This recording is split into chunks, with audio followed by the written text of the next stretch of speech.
नमस्कार मंडळी, कसे आहात सगळे. मी पुन्हा एकदा तुम्हा सर्वांचं मनापासून स्वागत करते माझ्या यूट्यूब चॅनलवर, ज्याचं नाव आहे फ्लेवर्स अँड फूडस्टेप्स बाय सोनाली. तर आज मी तुमच्यासमोर एक नवीनच विषय घेऊन आलेली आहे आणि हा प्रयत्न पण मी पहिल्यांदाच करते आहे, कारण मी याआधी कधीच केला नव्हता. पण थोडंसं माझ्याकडे एक अधिक ज्ञान आहे किंवा माझा जो अनुभव आहे तो मला तुमच्याबरोबर शेअर करावासा वाटला. कारण आता खूप जणांनी मला खूप प्रेम दिलं आहे, त्यानुसार मला असं वाटलं की माझा हा अनुभव कोणाच्या तरी कामी येईल. म्हणूनच मी आज अधिक मासाविषयी बोलणार आहे. तर मी काही कोणी शास्त्रपंडित नाही किंवा मी काही कोणी ज्योतिषीही नाही किंवा मला असं खूप ज्ञान आहे अशातलाही भाग नाही, हे मी आधी क्लिअर करते.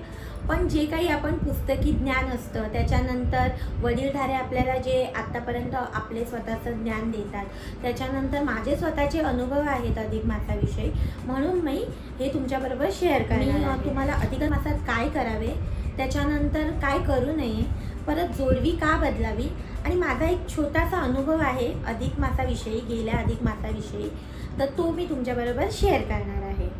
तर सर्वप्रथम आधी मी तुम्हाला सांगते की अधिक मास हा कधी येतो. तर तुम्हाला तर माहितीच असेल की अधिक मास दर 3 वर्षांनी येतो आणि अधिक मासाला मलमास किंवा धोंड्याचा महिना असं म्हणतात. तर मलमास का म्हणायचे, कारण ह्या मासाला आहे ना तो अधिक असल्याने कोणताही देव नव्हता. मग काय केलं, विष्णूंनी त्याची जबाबदारी घेतली, म्हणून हा विष्णूंचा महिना, म्हणून याला पुरुषोत्तम मास असंही म्हटलं जातं. मग ह्या महिन्यात आपण काय करायला पाहिजे, तर ह्या महिन्यात आहे ना आपण जे काही करू ना ते आपल्याला 10 पटीने मिळणार आहे. कारण वशिष्ठ सिद्धांतानुसार जो अधिक महिना असतो ना तो 32 महिने 16 दिवस आणि 8 तासानंतर येतो, म्हणजेच तो राऊंड ऑफ करून 33 महिन्यानंतर येतो. मग ह्या महिन्यात आहे ना 33 हा आकड्याचा खूप जास्त म्हणजे त्याला किंमत असते. 33 या आकड्याला म्हणजे त्याला शुभ मानलं जातं आणि 33 कोटी देवता आपल्या आहेतच, म्हणून कुणालाही दान वगैरे करताना आहे ना 33 या संख्येचा खूप उपयोग केला जातो ह्या महिन्यात. तर आपण आता काय करावे, तर ह्या महिन्यात आपण काय करावे, तर आपण आहे ना दीपदान करावे, म्हणजे दिव्यांचं दान, त्यानंतर गाईचं पूजन करावं, गाईला खायला घालावं आणि ह्या महिन्यात ना खूप नामस्मरण आणि देवाची पूजा अर्चा आणि देवाच्या नामस्मरणात आपण हा महिना घालावा. कारण असं म्हणतात की ह्या महिन्यात केलेले पूजा, ह्या महिन्यात केलेले व्रत किंवा ह्या महिन्यात केलेली जे काही आपलं पुण्याचं असतं ते आपल्याला 10 पटीने आपल्या पुण्यात त्याचा साठा होतो. तर म्हणूनच आपण नामस्मरण केलं किंवा देवाची पूजा केली किंवा कोणतेही तुम्ही व्रतवैकल्य केले तर ह्या महिन्यात करणं ते जास्त फलदायी असतं. तर तसंच त्याप्रमाणे म्हणजे दुसऱ्या पण गोष्टी आहेत, वाईट गोष्टी पण आहेत, त्या पण तुम्हाला 10 पटीने त्याच्यात पापात तुमच्या हे होतं, म्हणजे त्याचा समावेश होतो. पण आपण त्या गोष्टी आता बोलायच्या नाही आहेत, कारण आपण फक्त पॉझिटिव्ह गोष्टी बोलूया. कारण मी जे काही सांगणार आहे त्याच्याने तुम्हाला फायदा होईल किंवा म्हणजे तशाच गोष्टी घडतील हे मी तुम्हाला सांगू शकत नाही, पण कुणाचं नुकसान नाही होणार आणि झाला तर फायदाच होईल, एवढं तर मी तुम्हाला खात्रीशीर सांगू शकते. तर दीपदान करावं म्हटल्याप्रमाणे, आणि ह्या महिन्यात ना जोडवी बदलतात, त्याच्यानंतर ह्या महिन्यात जावयाला म्हणजे जेवायला बोलवतात, त्यानंतर आईची ओटी भरतात. ह्या सगळ्या गोष्टी ह्या महिन्यात करायच्या असतात आणि वेगवेगळ्या धार्मिक स्थळांना भेट देऊन पूजा अर्चा करायची असते. आणि काय करू नये, तर काय करू नये, तर आपण या महिन्यात आहे ना लग्न, मुंज, बारसे, त्याच्यानंतर कोणतंही शुभ कार्य ह्या महिन्यात करत नाहीत. त्याच्यानंतर तुम्हाला नवीन घर खरेदी असेल किंवा एखाद्याला कार म्हणजे गाडी खरेदी असेल तर तेही शक्यतो ह्या महिन्यात घेण्याचं टाळावं, कारण ह्या महिन्यात घेत नाही, ते शुभ मानलं जात नाही. आणि कोणतीही मोठी खरेदी या महिन्यात करू नका, किंवा नवीन व्यवसाय सुरुवात करायची असेल तरी ह्या महिन्यात तुम्ही ते करू नका. त्यानंतर जोडवी, आता जोडवी का बदलावी, तर त्याला आहे ना धार्मिक पण कारण आहे आणि शास्त्रीय पण कारण आहे. फक्त मी धार्मिक कारण तुम्हाला नाही सांगणार, कारण कधी कधी ते मग श्रद्धा अंधश्रद्धा ह्याचा भाग पडतो. तर धार्मिक कारण असं आहे की जोडवी म्हटल्यावरती जोडीने येते आणि जोडवी हा आपल्या सौभाग्य अलंकार, म्हणजे सर्वात आधी नववधूच्या अंगावर जो सौभाग्य अलंकार पडतो ती जोडवी. तर जोडवी आपण दर 3 वर्षांनी बदलावी, कारण ती जोडून ठेवते तुमच्या आणि तुमच्या पतीच्या नात्याला, ती जोडून ठेवते, म्हणून ती जोडवी. आणि मग ती अजून घट्ट व्हावं म्हणून त्याच्यात थोडंसं भर घालून ती दर 3 वर्षांनी वाढवावी म्हणून ते एक कारण आहे. आता हे झालं धार्मिक. आता शास्त्रीय कारण काय आहे तर जोडवी जी असते ना ती चांदीची आपण जोडवी शक्यतो वापरतो आणि जो अंगठ्याच्या बाजूचा आपला बोट असतो ना तो थेट आपल्या गर्भाशयाला जोडलेला असतो. तर जी धरणीची आणि चांदी असते ना ती ऊर्जावाहक असते, त्याच्यामधून ऊर्जा पास होते. तर जी आपली धरणीची ऊर्जा आहे, कारण आपण चालतो तेव्हा त्या चांदीचा स्पर्श धरणीला होतो आणि ती धरणीची ऊर्जा थेट आपल्या गर्भाशयापर्यंत जाते. मग प्रजनन क्षमता आपली वाढते. त्याच्यानंतर आपला जे रक्त जे गर्भाशयाला रक्त पुरवठा होतो ते त्या वाहिनीने होतो. त्यानंतर थायरॉईडचा त्रास पण कमी होतो. पण शक्यतो जोडवी ही चांदीचीच वापरावी. आणि बघा आपण चांदीचं आता तुम्हाला हे पण माहिती असेल की पायात पैंजण चांदीच्या घातल्यावर ते एक शास्त्रीय कारण आहे की आपल्याला हाडांचा त्रास कमी होतो. त्याप्रमाणे हे चांदीचं आहे आणि शक्यतो म्हणजे मी जे एवढं ऐकलं आहे त्याप्रमाणे शक्यतो आपण कितीही तुमच्याकडे पैसा असेल किंवा कितीही काही असेल ना किंवा नसेल काही असेल ते तरी शक्यतो कमरेखालचे दागिने आहेत ना ते चांदीचेच असावे. कारण सोनं हे लक्ष्मी, आता तर सध्या सोनं खूपच महाग झालेलं आहे त्यामुळे तो विचार शक्यतो करत नाहीत लोक. पण तरी कारण आपण आहे ना सोन्याला लक्ष्मी मानतो आणि लक्ष्मीला आपण पायात घालणं हे बरोबर नाही, म्हणून चांदीचे दागिनेच आपण घालावे. आता ह्या महिन्यात आहे ना आईची पण ओटी भरतात.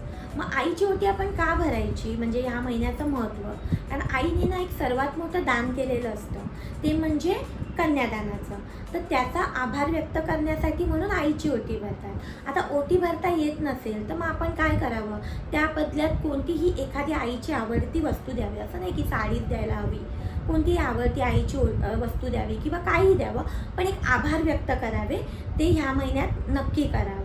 त्याच्यानंतर एखाद्या स्त्रीला आई नसेल तर त्यांनी काय करावं, कोणत्याही सुवासिनी स्त्रीची ओटी भरून तिला आई मानावं आणि तिला हळद कुंकवाने ओटी भरून तिचे आभार व्यक्त करावे. आणि या महिन्यात कोणतीही स्त्री तुमच्याकडे संध्याकाळच्या वेळेस येत असेल तर निदान एक 4 दाणे साखरेचे तरी तिच्या हातावर ठेवून तिला हळद कुंकू द्यावं. कारण या महिन्यात हा विष्णूचा महिना आहे हे मी तुम्हाला आधीच सांगितलं आहे. त्याच्यामुळे या महिन्यात जीही व्यक्ती आपल्या घरी येते तर ती लक्ष्मी समान असते. म्हणूनच जावयाला आणि लेकीला जेवायला बोलवतात, कारण जावयाला विष्णू आणि लेकीला लक्ष्मी म्हणून आपल्या घरी जेवायला बोलवलं जातं. आणि मग त्यांना प्रत्येकजण आपल्याप्रमाणे चांदीचा दिवा किंवा सोन्याची वस्तू किंवा तांब्या पितळेची वस्तू जे काही आपल्याप्रमाणे त्यांना थोडंसं वाण देतात, अनारसे देतात, बत्तासे देतात, छिद्र असलेल्या वस्तू दान करायच्या असतात. त्यानंतर ह्या अधिक महिन्यात मी तुम्हाला सांगितलं देवाचं आपण केवढं नामस्मरण केलं ते 10 पटीने आपल्याला मिळतं. तर माझाच एक छोटासा अनुभव आहे, म्हणूनच मला हे अधिक महिन्याचं जास्त म्हणजे म्हणतात ना महत्त्व वाटतं की मी माझ्या त्या प्रेग्नन्सीविषयी हा अनुभव आहे माझा की 4 वर्षापर्यंत मला कन्सीव होत नव्हतं लग्नाच्या. आणि त्याच्यानंतर डॉक्टर झालं, सगळं झालं आणि डॉक्टर चालूच होते. त्यानंतर माझ्या मावशीने ना मला जबरदस्ती, आणि तेव्हा ना मला मी खरं सांगते स्वामींचं एवढं माझ्या मनावर असं हे नव्हतं, म्हणजे स्वामींचं एवढं काहीच नव्हतं तेव्हा.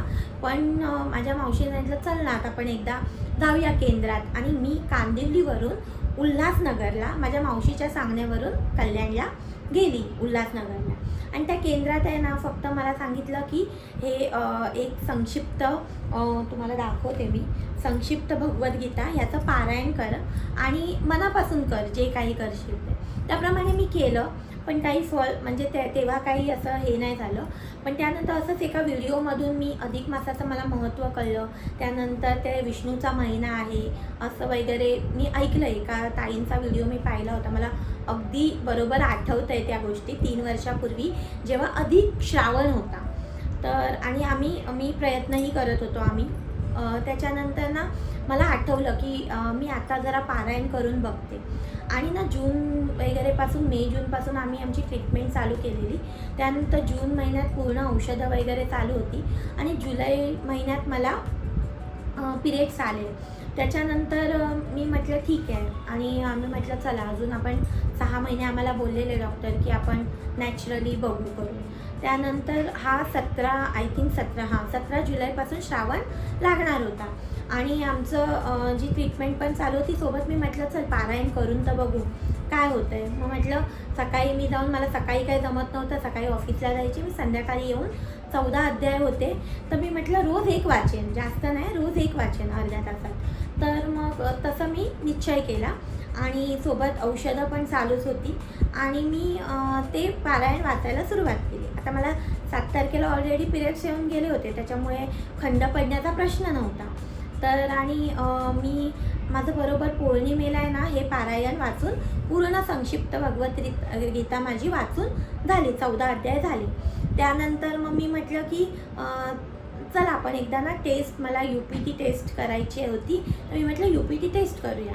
तर माझ्या नवऱ्याने सांगितलं अरे अजून तर वेळ आहे, तू आत्तापासून नको घाई करू, परत ते नेगेटिव्ह आलं तर तुझी निराशा होईल. तर मी म्हटलं नाही पण मला करायचंच आहे. तर मी जवळजवळ 8 दिवस आधीच UPT टेस्ट केली होती आणि म्हणतात ना एक स्वामी कृपेने ते माझं म्हणजे पॉझिटिव्ह दिसत होती. तरीही माझ्या नवऱ्याचं म्हणणं होतं की नाही ठीक आहे, तू एवढी लगेच आनंदून पण जाऊ नकोस, आपण डॉक्टरांशी बोलू आणि नंतरच पुढचं हे करू. आणि आम्ही कुणालाच सांगितलं नव्हतं. त्यानंतर बाकीचे 14 दिवस अजून होते अधिक महिन्याचे. तर मी म्हटलं एक मी चरित्र सारामृत पण वाचायला घेते स्वामींचं, आणि मग ते वाचणं सुरुवात केली. त्यानंतर 4-5 दिवसांनी आम्ही गेलो डॉक्टरकडे. डॉक्टरांनी पण सांगितलं अरे तू लवकर केली. मी म्हणली हो, म्हणूनच मी आली. तर त्यांनी मला एक ब्लड टेस्ट सांगितली. ब्लड टेस्ट केली, त्याच्यामध्ये पण पॉझिटिव्ह आलं. तर मी म्हटलं ठीक आहे चला, आपलं एक प्रगती होते.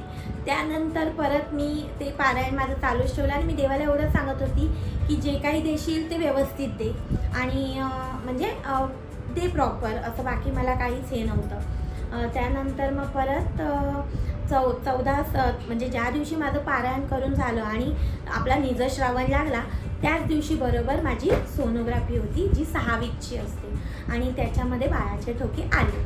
तर असा माझा एक छोटासा अनुभव आहे. अशा प्रकारे मी माझा अनुभव तुमच्याबरोबर शेअर केला, जेणेकरून तुम्हालाही त्याचा फायदा होईल. तर तुम्हाला माझे विचार, माझा अनुभव कसा वाटला ते मला कमेंटद्वारे नक्की कळवा. तुमचे काही अनुभव असतील स्वामींविषयी तर ते पण मला सांगा. आणि माझ्या ह्या चॅनलला लाईक, शेअर, सबस्क्राईब करा आणि बेल आयकनचं बटन नक्की प्रेस करा, जेणेकरून माझा नेक्स्ट व्हिडिओ येईल तो तुमच्यापर्यंत नक्की पोहोचेल. भेटूया नेक्स्ट व्लॉगमध्ये. थँक्यू. बाय.